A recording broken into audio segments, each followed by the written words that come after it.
Hello guys, এই যে এটা হচ্ছে জুয়েলারি কাজ। এটা হচ্ছে মোমের।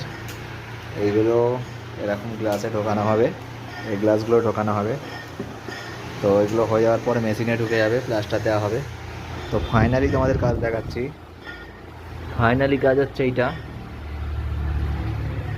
এইরকম হয়ে যাবে। তোমাদের যে মোমের ঝাড়গুলো দেখালাম, এই কাজগুলো।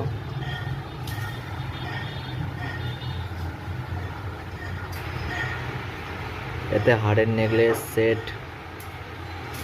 চুড়ি আছে, নেকলেস আছে, ইয়ারিং কানের আছে।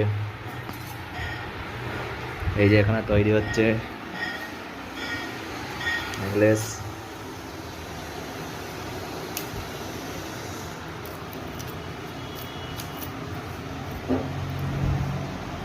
দেখতেই পাচ্ছেন তৈরি হচ্ছে।